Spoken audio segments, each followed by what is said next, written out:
Let's start with supply, though. What are you expecting to hear from Alcoa about supply? I think they're going to point to continued strong production globally. That's really been the hallmarks of the global aluminium market for the last 5 years or so. How deep might we expect the surplus to be this year? On our numbers, we reckon 1.4 million tonnes of aluminium oversupply this year. And how does that compare to the last 5 years? And are prices reflecting this kind of surplus? Yes, I think they were. If we look at the last 5 years, we've probably had a cumulative surplus of around 2.5 million tonnes already. And what has actually kept prices supported? It's been the fact that the aluminium oversupply has forced the forward curve into contango. So there's been the forward contango financing locking up the oversupply in warehouses. And so that's just basically using aluminum to get financing. What about the actual demand for the stuff that we use in, say, cars and houses? Aluminium is one of the fastest growing metals out of the industrial metals complex, growing anywhere between 7 to 10% a year. Heavily used in transportation and packaging. Those are the two key sectors. So despite this oversupply, we're having demand grow about 10% a year. How does that compare to other industrial metals that are also entering a surplus like copper? Copper, for example, would be growing anywhere between 2 to 3% a year. Lead and zinc, probably a little higher, maybe 3 to 4%. Nickel would be the closest to aluminum, maybe growing at around 5 to 6% a year. So when you're looking at aluminum prices in this sort of offshoot of supply and demand here, how would you trade aluminum?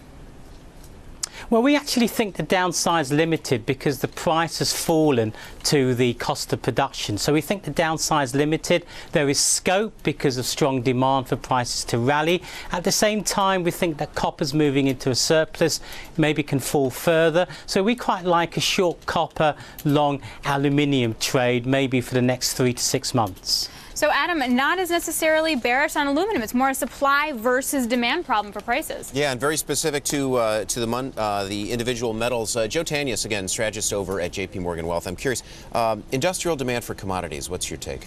You know, last year we didn't really see commodities overall outperform too well, broadly because despite the fact that you've got central banks accommodating and easing, which of course is generally a good thing for commodities, global demand was just weakening. You take a look at what was going on in China and really across all of the emerging markets, slowing down. Now this year we do believe we are in a part where the emerging markets are actually starting to pick up a little bit of momentum. We're seeing it in some of the data coming out of Asia, and I think ultimately that'll translate into LATAM. Once that actually happens... LATAM being Latin America. Exactly, Latin America. And so I think once that happens, eventually down the road, at some point this year, you're probably going to see demand for commodities pick up, and as a result of that, you'll probably see prices then follow through shortly afterwards. So you're bullish on some cyclicals here in the U.S., like technology, because of business spending, but it sounds like, at least for the commodity trade, it's going to take some more time, another couple of quarters. Exactly. I think we need to wait for that to happen. We first need to see growth actually pick up and escalate in parts around the world.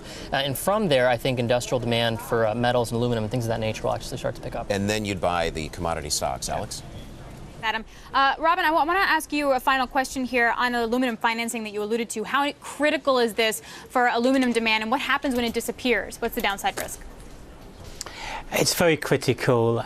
We don't think it disappears anytime soon because the cost of funding, which is low interest rates, we see continuing maybe for another 2 years or so.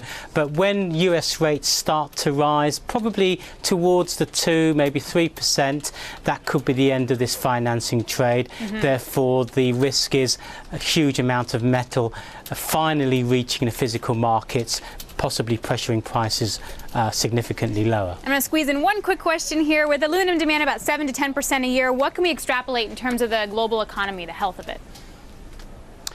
I think we can extrapolate that the economy is doing okay, but it's not like Dr. Copper. You know, I don't think you can read through aluminum the health or the barometer of the global economy as you could do for copper, for example. But it gives us some insight into, I think, a reasonably healthy global economy.